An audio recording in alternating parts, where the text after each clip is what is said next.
جس بات کا تمہیں پورا علم نہ ہو اپنی زبان سے مت نکالو۔ جس نعمت میں ناشکری ہے وہ ہمیشہ نہیں رہ سکتی۔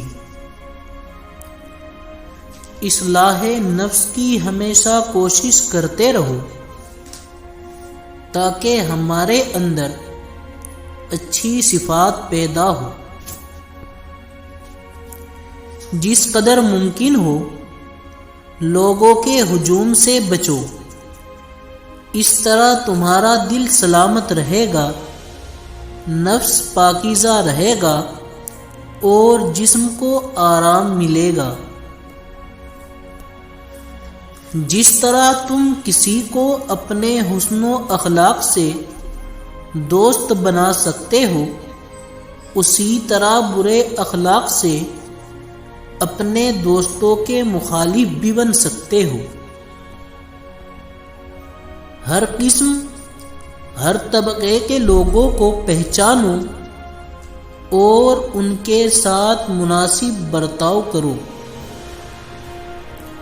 اصلاح پسند اور عقل مند لوگوں سے مشورے کرتے رہو۔ نیکی کر اور مخلوق کو طریقہ نیکی سکھا، بدی سے دور رہ اور مخلوق کو بھی بدی سے دور رکھنے کی کوشش کر۔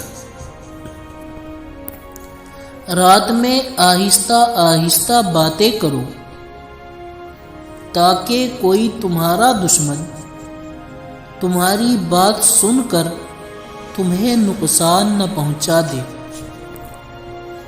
اس عورت پر ہرگز بھروسہ مت کرو جو کن ذہن اور بے شعور ہو۔ ظالم سے بغاوت کرنا خدا کی اطاعت کے برابر ہے۔ میں نے کبھی بھی اس حقیقت کو چھپانے کی کوشش نہیں کی کہ میرا واحد مقصد ہی بہترین ہونا ہے۔ زندگی میں کبھی بھی اپنی آواز بلند نہ کرے، صرف اپنی دلیل کو بہتر بنانے کی کوشش کرے۔ اگر آپ یہ جاننا چاہتے ہیں کہ ایک تہذیب کس طرح مہذب ہے تو دیکھیں کہ وہ عورتوں کے ساتھ کیسا سلوک کرتے ہیں۔ ہمارا فرض دنیا سے ظلم کا خاتمہ اور مظلوم کو ظالم سے نجات دلانا ہے۔ ہم اس قوم اور حکومت کی مخالفت کریں گے جو مخلوق خدا پر ظلم ڈھاتی ہے، چاہے ظالم ہمارا بھائی ہو اور ہمارا ہم مذہبی کیوں نہ ہو۔